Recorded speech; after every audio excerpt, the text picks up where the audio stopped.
paix et joie.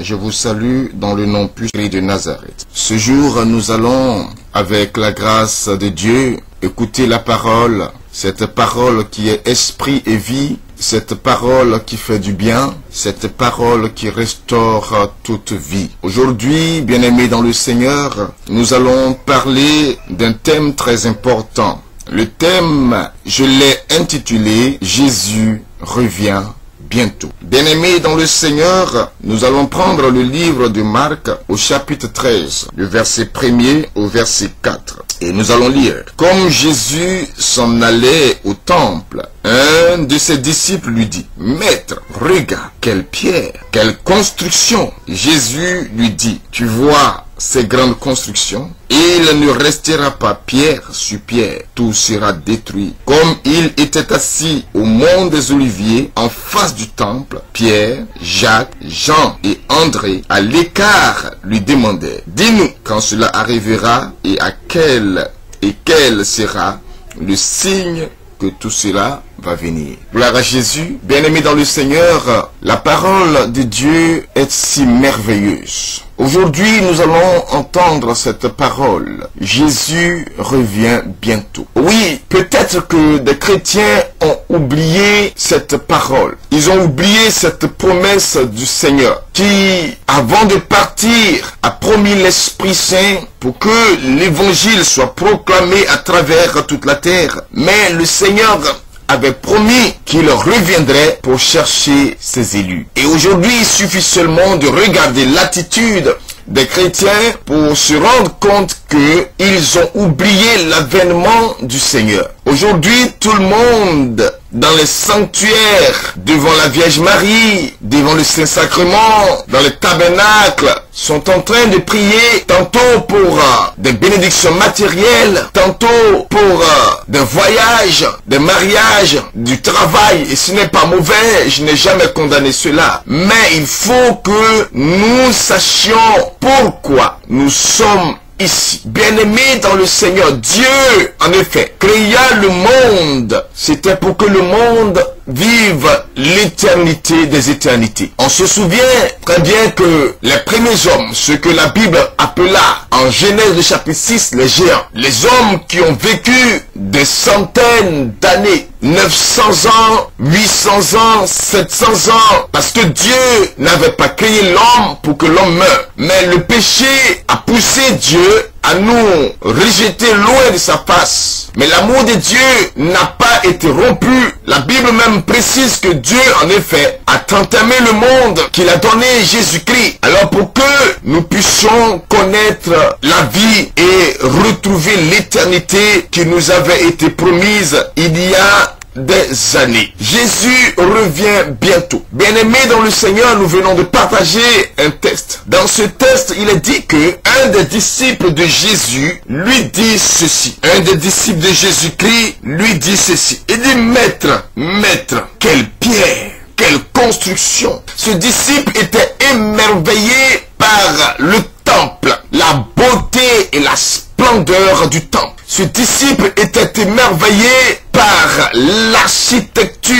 Ce disciple était émerveillé par la beauté des pierres. Mais Jésus va lui donner une parole en lui disant, tout ce que tu vois, mon fils, le moment viendra où il ne restera pas pierre sur pierre. Le moment viendra où tout ce que tu es en train de voir et tu es en train d'admirer, mon fils, passera. Gloire à Jésus. Les chrétiens ont oublié que la maison dans laquelle ils vivent, un jour, ils vont la laisser et pour toujours. Les chrétiens semblent avoir oublié que la voiture dont ils se glorifient, dans laquelle ils sont et ils roulent maintenant, cette voiture, ils vont l'abandonner et cela pour toujours. Les chrétiens semblent avoir oublié que la femme qu'ils ont aimée et dont ils sont fiers de présenter à leurs amis, lorsqu'ils marchent avec elle, un jour viendra où ils se sépareront et ceci pour toujours. Mais il y a un homme qui est avec eux hier, il est avec eux aujourd'hui, il est avec eux pour l'éternité. Cet homme ne nous abandonnera jamais. Cet homme s'appelle Jésus. Cet homme est la vie. Il était au commencement commencement la vie et il donne la vie. La Bible dit que le moment vient où toutes ces choses seront détruites. L'attitude du disciple qui contemplait la splendeur du temple, cette attitude, nous l'avons tous. Oui, moi qui suis en train de parler, aussi je l'ai. Toi qui m'écoutes, je sais que tu te laisses émerveiller par certaines choses. Mais je vais te dire, si tu aimes la beauté, si tu aimes l'architecture, alors attache-toi à Jésus. Parce que il est l'architecte des architectes. Personne n'est aussi béni comme Jésus. Attache-toi à Christ. Car le monde dans lequel nous sommes est sous le poids de la séduction, est sous le poids de la malédiction, est sous le poids des problèmes, des persécutions de tous ordres. Et le diable qui nous connaît va chercher à nous séduire à travers des choses immondes, à travers de l'argent, à travers le sexe, à travers le pouvoir, pour nous écarter de la vérité divine, pour nous écarter de la présence de Dieu, pour nous éloigner de la force de Dieu, de la grâce de notre Seigneur. Le diable le sait. C'est pourquoi, bien-aimé dans le Seigneur, peut-être tu regardes à côté de toi. Il y a quelqu'un qui ne connaît pas Jésus. Il y a quelqu'un qui ne prie pas Jésus. Mais à travers ces méditations incantatoires, cette personne vit dans l'opulence. Cette personne a l'argent. Cette personne a l'or. Cette personne a des constructions, des réalisations. Cette personne ne marche pratiquement pas parce que là, elle est dans une grosse cylindrée. Mais un jour, tout ceci passera. Et peut-être que en regardant cette personne, bien-aimé dans le Seigneur, tu commences à te mépriser. Tu commences à te croire maudit. Tu commences à croire que ton Dieu n'est pas vivant. Et cette personne, tu connais ses pratiques. Ce rosicrucien, ce franc-maçon, tu le sais bien. Cet adepte de marabout, tu le sais bien. Et aujourd'hui, tu as tendance à vouloir tout abandonner pour faire comme lui. Non, bien-aimé, ne te laisse pas séduire. Ne te laisse pas séduire. Car le Seigneur l'a dit. Il dit, l'heure vient où les vrais adorateurs adoreront le Père en esprit et en vérité. Jean le chapitre 4. Les vrais adorateurs. Je veux que tu sois un vrai adorateur. Ne sois pas un faux adorateur. Les faux adorateurs sont ceux qui prennent le nom de Jésus-Christ, mais qui sont attachés au matériel, qui sont attachés aux choses passagères. Les faux adorateurs sont des personnes qui privilégient le matériel à la vérité divine. Les faux adorateurs sont ceux qui vont raisonner sur la vie de Dieu. Je veux que toi et moi, nous soyons des vrais adorateurs. Les vrais adorateurs sont ceux qui sont comme Jésus le Christ lui-même, qui était un vrai adorateur, mais qui est né dans la misère, la pauvreté, qui est né de la misère. Je parle de la misère physique et la pauvreté. Il avait la capacité, lui, en tant que Dieu, en tant que fils de Dieu et Dieu lui-même, il avait la capacité d'aller naître dans la gloire. Il avait la capacité de naître dans une clinique où il y avait toutes les commodités, aller naître dans un palais royal, puisqu'il est roi, il est fils de roi, mais il est né dans la misère. C'était un enseignement pour nous dire que le matériel n'est certes pas mauvais, mais ce n'est pas ce qui est le plus important. Ce n'est pas ce qui est le plus important. Toutes ces pierres précieuses qui sont autour de toi, ces bijoux que tu convoites, tu peux mettre beaucoup d'argent à te les procurer. D'accord. Mais et ton âme, qu'est-ce que tu en fais? Qu'est-ce que tu en fais? Est-ce que tu te prépares pour l'avènement du Seigneur? Est-ce que tu te prépares? Jésus-Christ de Nazareth peut venir maintenant. Il peut venir maintenant. Il peut frapper la porte maintenant. Lorsque les disciples lui ont demandé quand est-ce que cela viendra, il a dit nul ne le sait. Nul ne sait. Le Père dans sa propre autorité le sait. Il ne l'a révélé à personne. C'est pourquoi je suis en train de te prêcher pour te dire Jésus revient. Mais je ne te dis pas qu'il est là aujourd'hui, non. Je ne te dis pas qu'il viendra demain, non. Mais il peut venir aujourd'hui comme demain. Il peut venir à tout moment. Parce que regardez déjà, les signes dont il a parlé, les signes précurseurs sont déjà là. Les signes précurseurs. Lorsque nous lisons le verset 5, il dit, prenez garde que personne ne vous égare. Beaucoup viendront en prenant mon nom. Ils viendront en prenant mon nom. C'est moi. Et ils égareront bien des gens. Il dit, quand vous entendrez parler des gens, quand vous entendez parler de guerre et de rumeurs de guerre, ne vous alarmez pas. Ce sont les signes des guerres et les rumeurs de guerre. Ne vous alarmez pas. Mais la guerre, en réalité, elle fait peur. Mais pourquoi Les enfants de Dieu ne doivent pas s'alarmer. Parce que nous, qui sommes enfants de Dieu, nous avons une patrie. La gloire de Dieu étant sur nous, nous devenons des immortels. La mort n'a pas de pouvoir sur nous. Car Christ a vaincu la mort. La mort n'a pas de pouvoir sur nous. Nous sommes des immortels. Et même si notre corps périssable mourra, mais la mort ne sera pas capable de toucher à notre âme et à notre esprit. Nous allons seulement déménager. Déménager pour l'éternité des éternités. Le Seigneur nous prévient. Il dit, n'ayez pas peur.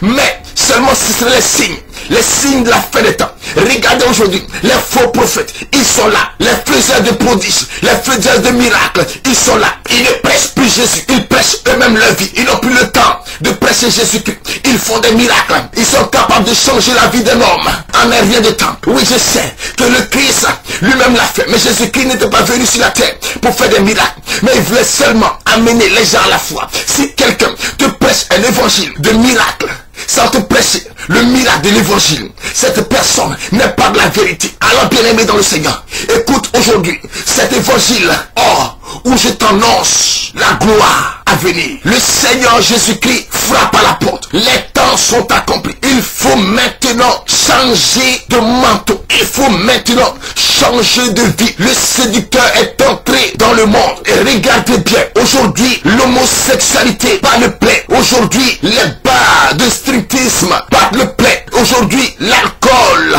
bat le plaid. Nous arrivons à un moment donné où ce qui avait été annoncé par l'Apocalypse va s'accomplir quand il disait ceci, que ceux qui n'auront pas le signe de la bête ne pourront pas avoir même à manger. Le signe de la bête est entré. Le signe de la bête est en train d'être marqué. Des puces sont en train d'être mises dans le corps des enfants de Dieu, bien-aimés dans le Seigneur, pour être torturés. C'est pourquoi ici, Jésus-Christ de Nazareth va parler de la grande détresse. Au verset 18, Marc chapitre 13, le verset 14, il dit, quand vous verrez l'abominable dévastateur installé là où il ne faut pas que le lecteur comprenne, alors ceux qui seront en Judée, qu'ils fuient dans les montagnes. Celui qui sera sur la terrasse, qu'il ne descende pas et qu'il n'entre pas dans sa maison pour en emporter quelque chose. Celui qui sera au champ, qui ne retourne pas en arrière pour prendre son manteau. Malheureuse celles qui seront enceintes et celles qui allaiteront ce jour-là. Priez pour que cela n'arrive pas en hiver, car ces jours seront des jours de détresse, comme il n'y en a pas eu de pareil depuis le commencement du monde que Dieu a créé jusqu'à maintenant. Et comme il n'y en aura, alléluia.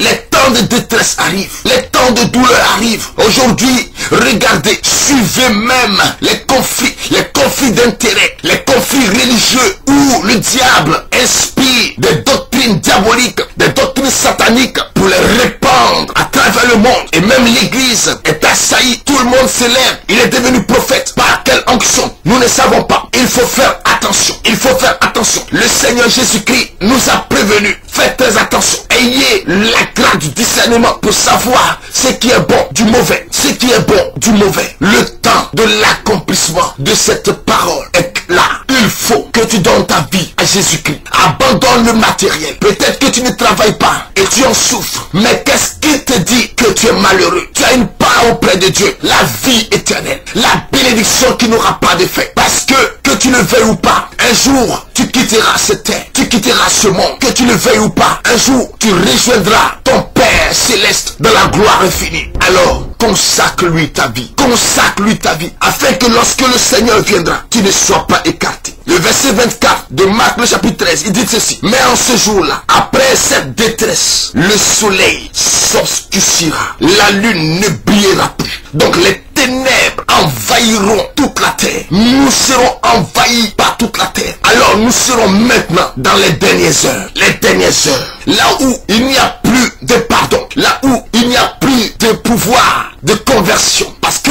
tu peux te convertir. Pendant que tu entends cette parole, tu peux donner ta vie à Jésus. Tu peux l'accepter pendant que tu entends cette parole. Car au son de la trompette, au son de la trompette, au son de la trompette, lorsque la trompette retentira, il n'y aura plus de possibilité de revenir en arrière. Il n'y aura plus de possibilité de dire Seigneur Jésus. Il n'y aura plus de possibilité. C'est maintenant là qu'il faut crier à Jésus. C'est maintenant là qu'il faut abandonner les fétiches. C'est maintenant là qu'il faut abandonner le péché. C'est maintenant là qu'il faut s'attacher au Christ. C'est maintenant là qu'il faut invoquer la présence de Jésus-Christ dans ta vie et de laisser les pratiques pratiques des pères, des parents, pour dire mon père était d'une telle religion, alors moi je pratique cette religion. Non, ce n'est pas cela. Mais il s'agit de la personne du Christ qui te donnera la vie éternelle. Je prie que le Seigneur te bénisse. Au nom de Jésus-Christ. Amen.